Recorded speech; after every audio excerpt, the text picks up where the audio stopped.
Hello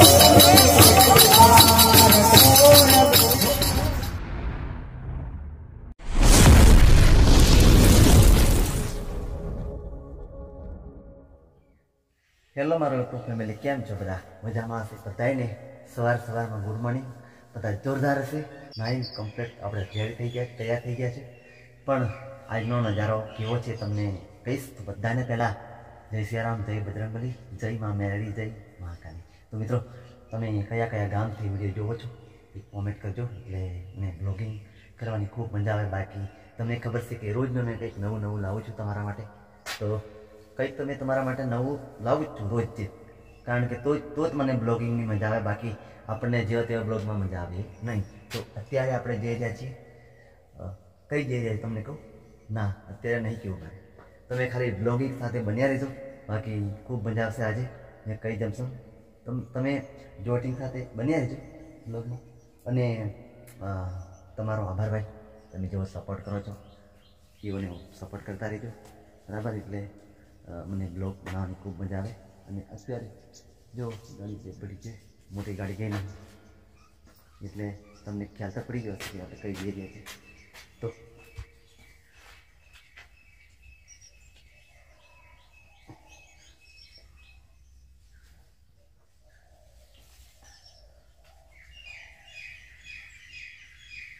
गाड़ी कई गाड़ी है ना, तो अच्छा आपकी गाड़ी जो तुमने लखी है गणेश म्यूजिक ब्लॉग, तो अपनी गाड़ी है और चालो आप जઈએ तो बनिया रहीशो અને તમે બ્લોગ સાથે બન્યા રહેજો પૂરેપૂરા, એટલે ખૂબ મજા આવે। પહેલાં તો આપણે થોડું તાળું બાંધીએ, હજી કોઈ છે નહીં 15 કિલોમીટર કામ કરતી બરાબર। અને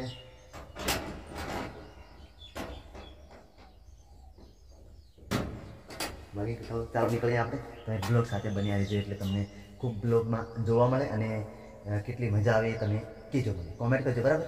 તો આપણે કઈ જઈ રહ્યો છું મેં અત્યારે એ તમને મેં ત્યાં જઈને જ બતાવીશ। તો બન્યા રહેજો બનીશ મ્યુઝિક બ્લોગ સાથે।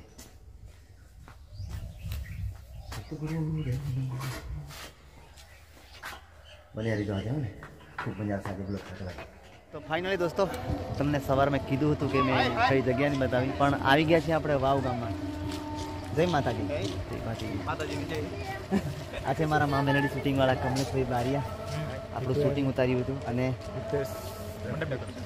હિતેશભાઈ હા એમને મોડે તમે સાંભળી લીધું ભાઈ, કંઈ નહીં તમારે મંડપ પણ જોઈએ તો આપણે અહીંયા કોન્ટેક્ટ કરજો। બાકી આપણે આવી ગયા છીએ વાવ જવારિયા, એટલે ભેગું જ બોલાય તમને વાવ કાંઠું ચોકડીથી આ બાજુ રસ્તો જાય, તમને રસ્તો નહીં બતાવે કંઈ નહીં, પણ આ થોડી ઘણી જાણીની મોજ માણીએ આપણે। અને આમનું શું નામ છે? સુભાષભાઈ તમારું ભાઈ?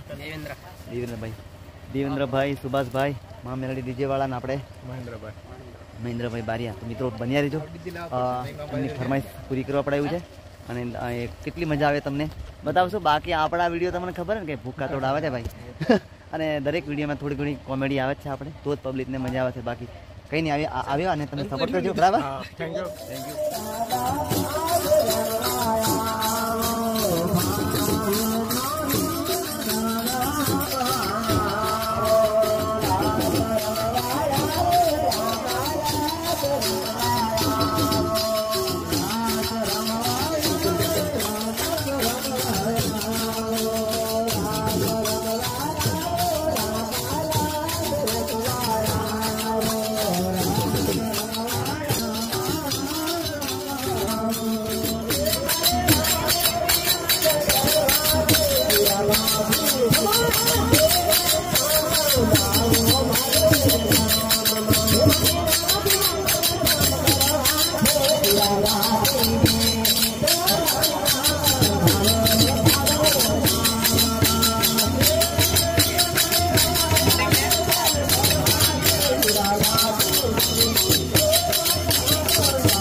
Thank you.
Terima kasih.